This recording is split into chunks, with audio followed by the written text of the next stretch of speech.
n'est jamais sélectionneur des Comores. L'archipel des Comores, situé à l'est du continent africain, moins d'1 million d'habitants, une communauté en France qui vit principalement dans la région de Marseille, et une équipe nationale qui pouvait pour la première fois de son histoire se qualifier pour la Coupe d'Afrique des Nations. Tout se jouait sur un match pas facile puisque c'était chez l'Ogre camerounais hier. Le CFC a suivi toute la préparation de cette équipe comorienne. C'est un reportage de Manon David, Yanis Jouder, Jérôme Godard et Valentin Depout. Écoutez-moi bien aujourd'hui. Ils vont rien comprendre, les Camerounais. On va arriver des morts de faim, du début jusqu'à la fin. On a attendu ça toute notre vie. Si on veut manger avec les grands, il faut gagner. Aujourd'hui, on est des chiens, les gars. Pensez à tout. Pensez que à des bons moments. Vos familles. Si on gagne, qu'est-ce qui va se passer? Si on gagne, qu'est-ce qui va se passer, les gars? Ils vont dire les Comores, ils existent. On veut entendre les Comores, ils existent. Ça passe par là. Il faut tomber un gros. C'est aujourd'hui, c'est maintenant. Il faut qu'on les tombe. Faut même pas un match nul, je sais pas quoi, on les tombe. Allez, la puissance des mots de Kassim Abdallah pour une histoire qui commence 6 jours plus tôt à Châteauroux. C'est là que la sélection des Comores prépare une rencontre historique. Elle n'est qu'à un match d'une qualification pour la CAN. Dans l'équipe, des anciens de Ligue 1, des joueurs de Ligue 2, de National et des championnats étrangers.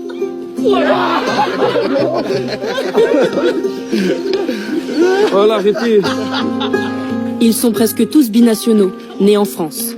Ali Amada, l'ancien gardien de Toulouse, a même joué en bleu en espoir. Ah, c'est pas les faux maillots là des autres équipes. Hein. Comment un maillot comme ça peut pas partir à la CAN? Non, il mérite sa place quand même. Il est beau. On va les ramener les étoiles. Ça va être des vrais, après elles vont être ici. Ils ont choisi les Comores pour leurs origines. Leur famille restait sur cet archipel de l'océan Indien. Kassim Abdallah a été un des premiers en sélection. L'ancien joueur de l'OM a rejoint l'équipe en 2007. Elle venait tout juste d'être reconnue par la FIFA. C'est une fierté énorme de pouvoir avoir une équipe de foot déjà, à la base. Tu as un point dans la carte, ça fait même pas 20 ans que ta fédération elle existe. Tu vois, c'est tout nouveau. Alors pouvoir les représenter à travers des compétitions comme la CAN et tout, ça serait un rêve pour nous. Pour décrocher leur qualification, c'est au Cameroun, sur la terre des champions au titre, que les Comores devront faire l'exploit. Cameroun, 3, Comores, 0. Vous n'avez pas de stade chez vous, nous on a le stade, vous allez voir le stade. On le prend pas au sérieux, on rentre pas dans leur jeu, on est plus malin qu'eux. Et ouais, non, ça nous fait pas peur, franchement ça nous fait vraiment pas peur. Ils ont moins de 2 jours pour s'acclimater au pays. Confirmer la montée en puissance de leur équipe, celle qui a accroché le nul chez elle face au Cameroun et au Maroc, et a battu le Malawi. 5 heures avant la rencontre ce samedi, tous les moyens sont bons pour décompresser.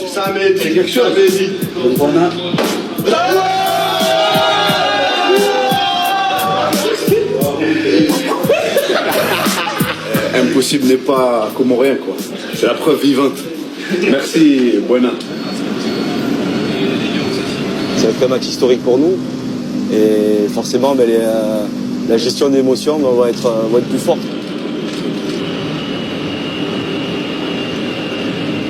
Ce que vous faites depuis 4 ans, c'est extraordinaire. J'ai jamais vu ça. C'est un des matchs les plus importants de votre carrière. On n'a pas peur. Il n'y a pas de peur en vous. Aucun. On se regarde droit dans les yeux. Et on va la chercher ensemble. Allez, bon match à vous les gars. Allez. Et ils vont devoir affronter un stade de 40 000 personnes, tous derrière les Lions indomptables, immenses favoris.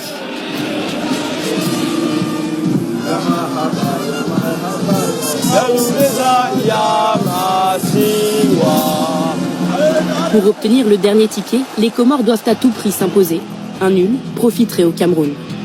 Les Sélécantes rentrent bien dans leur match. Mais en fin de première mi-temps, le Parisien Eric Choupo-Moting donne l'avantage à sa sélection le jour de ses 30 ans. Incroyable. La pluie, le vent, les éléments se déchaînent. Le Cameroun enchaîne. Basso Gog sur un service d'Anguissa fait le break dès le retour des vestiaires. Les Comores sont dépassés, manque d'agressivité. L'absence de leur attaquant phare Ben El Fardou suspendu se fait sentir. Clinton J, le Marseillais inscrit même un 3e but. Cruel. Les Lions indomptables iront bien défendre leur titre à la CAN 2019. Les Comores devront encore patienter. C'était le match qui changeait tout. pouvait changer la vie de tout le monde, il pouvait changer la vie de tout un pays, de toute une nation. Et je trouve qu'avec la qualité qu'on a, on avait vraiment les armes. Et on s'est préparé vraiment comme il fallait. On a fait tout ce qu'il fallait. Mais le jour du jour J, on n'a pas fait le travail, tout simplement. Je pense que ce match-là, il va nous apprendre beaucoup de choses. Inch'Allah, on va continuer à travailler parce que le monde nous découvre. Et ils sont champions d'Afrique en titre. Et je pense qu'ils ont pas pris à la légère. Il n'y a pas à rougir. Il n'y a pas à rougir, vraiment pas. Voilà les Comores, hélas pour eux, ne verront pas la Coupe d'Afrique des Nations en Égypte, sauf s'ils sont repêchés sur tapis vert, ce qui est encore possible. Il y a un imbroglio sur les qualifications de la CAN. C'est le genre de reportage que vous trouvez dans Sport Reporter, l'émission qui vous propose des reportages, des documentaires sur le sport et qui va vous proposer ce soir un sujet exceptionnel sur les rapports entre le foot et le rap. Vous écoutez du rap, Bouna, j'imagine? Oui.